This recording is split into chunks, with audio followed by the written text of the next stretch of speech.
अस्सलाम वालेकुम दोस्तों, कैसे हो? उम्मीद है कि सब खैरियत से होंगे। अल्लाह आप लोगों को ऐसे ही खुश रखे। चलिए आज के किस्से की तरफ बढ़ते हैं। एक नौजवान को एक लड़की से मोहब्बत हो गई। उसने अपने सबसे जिगरी दोस्त से ये राज की बात शेयर की और कहा कि यार, मुझे अपने मस्जिद के जो इमाम साहब है ना, मुझे उनकी बीवी से मोहब्बत हो गई है, क्या तू मेरी मदद करेगा? तो उस दोस्त ने पूछा कि क्या मदद करूं और मैं कैसी मदद कर सकता हूं? तो उसने कहा कि इमाम साहब नमाज पढ़कर बहुत जल्दी घर चले जाते हैं। मैं चाहता हूं कि तू उन्हें कोई ना कोई मसला पूछकर उन्हें इतना उलझा दे और इतना वक्त लगा दे कि मुझे उनकी बीवी से मुलाकात करने के लिए अच्छा खासा वक्त मिल जाए। उस दोस्त ने कहा कि ठीक है, मैं तुम्हारी मदद करूंगा और मैं ऐसा ही करूंगा जैसा तुमने मुझसे कहा है। हालांकि वो दोस्त कभी मस्जिद नहीं गया था, लेकिन दोस्त के लिए जाने लग गया। वो रोजाना इमाम साहब को नमाज के बाद रोकता और कोई ना कोई मसला पूछता और काफी वक्त लगा देता। वो बेचारे भोले भाले इमाम साहब रुक जाते और उसे जो वो मसला पूछता उन्हें वो समझाते रहते और कई दिनों तक ये सिलसिला ऐसे ही चलता रहा। ऐसा करते करते महीनों गुजर गए। एक दिन उस दोस्त के ज़मीर ने उसको झिंझोड़ा कि वो मस्जिद के इमाम साहब के साथ कितना गलत काम कर रहा है, उन्हें कितना अंधेरे में रख रहा है और वो कैसे गुनाह के काम में अपने दोस्त की मदद कर रहा है। इस बात से वो शर्मिंदगी और नदामत से डूबे हुए लहजे में उसने एक दिन इमाम साहब से कहा कि इमाम साहब, मुझे माफ कर दीजिए। इमाम साहब ने कहा, क्यों भाई, क्या हुआ? तो उस दोस्त ने कहा कि दरअसल इमाम साहब, मुझे कोई मसला नहीं पूछना होता था, बल्कि मैं अपने दोस्त की मदद कर रहा था। वो और आपकी बीवी एक दूसरे से मोहब्बत करते हैं। आप जल्दी घर चले जाते थे, इसलिए उनको मौका नहीं मिलता था कि वो आपस में मिल सके। इसलिए उनकी मदद के लिए मैं आपको कोई ना कोई रोजाना एक मसला पूछकर आपको रोके रखता था। तो इमाम साहब मुस्कुराने लगे, बल्कि जोर जोर से हंसने लगे। कहने लगे, भाई, ये बड़ी अजीब बात है। अभी तक तो मेरे माँ बाप ने मेरी शादी ही नहीं की, फिर तुम्हारे दोस्त को मेरी किस बीवी से मोहब्बत हो गई? और ना कोई मेरी बहन है, ना कोई बीवी है।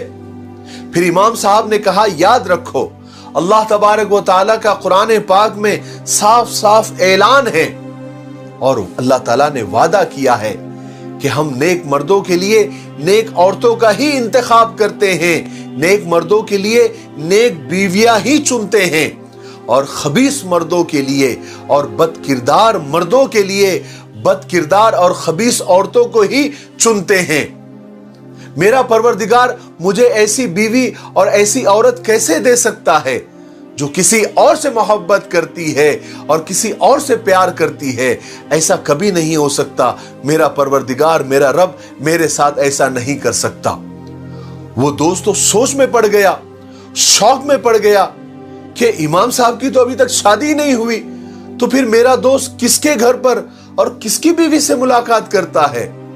जब तहकीक की और मामले की जांच पड़ताल की तो पता चला कि वो इमाम साहब की बीवी से नहीं, इमाम साहब के घर पर नहीं, बल्कि उसी के घर पर उसी की बीवी से मुलाकात करता था और उसका दोस्त उसी की बीवी से मोहब्बत करता था और उसकी बीवी खुद उसके दोस्त से मोहब्बत करती थी। हाय हाय, गर्ज की दोस्ती थी, मतलब का जमाना था, दिल में दुश्मनी थी, दोस्ती तो बहाना था। गुनाहों में मदद करने का अंजाम ऐसा ही होता है। आजकल हमारे बहुत सारे नौजवान दोस्ती के नाम पर और मोहब्बत के नाम पर गुनाहों में मदद करने के लिए हमेशा तैयार हो जाते हैं और दोस्तों की मदद करना इस तरह के गुनाहों के कामों में अपनी अखलाकी जिम्मेदारी समझते हैं। हालांकि अल्लाह तबारक व तआला इरशाद फरमाता है कि अगर तुम्हें मदद करनी है तो नेकी के कामों में करो, गुनाहों के कामों में नहीं। सच्चा दोस्त तो वो है कि जब तुम खुदा को भूल जाओ तो वो तुम्हें खुदा की तरफ मुतवज्जे करें। बदल डालो खुद को या दोस्तों को बदल डालो और तौबा करो। याद रखो, अगर दूसरों के लिए कुआं खोदोगे तो एक ना एक दिन खुद उसमें गिर जाओगे, क्योंकि इज्जत तो आपके घरों में भी है, चोरी तो वहां भी हो सकती है, डाका तो वहां भी पड़ सकता है। मेरे भाइयों बहनों और दोस्तों, वो लोग किसी के नहीं होते जो दोस्ती और रिश्तों को मतलब के लिए इस्तेमाल करते हैं। सच्ची दोस्ती तो वो होती है जिसकी शुरुआत दिल से हो, जरूरत से नहीं। दोस्ती उसी के साथ रखो जो तुम्हारी हंसी के पीछे का दर्द, तुम्हारे गुस्से के पीछे का प्यार और तुम्हारी खामोशी के पीछे की वजह जानता हो या समझ सकता हो। फालतू की दोस्तियां और फालतू की भीड़ साथ लेकर चला मत करो।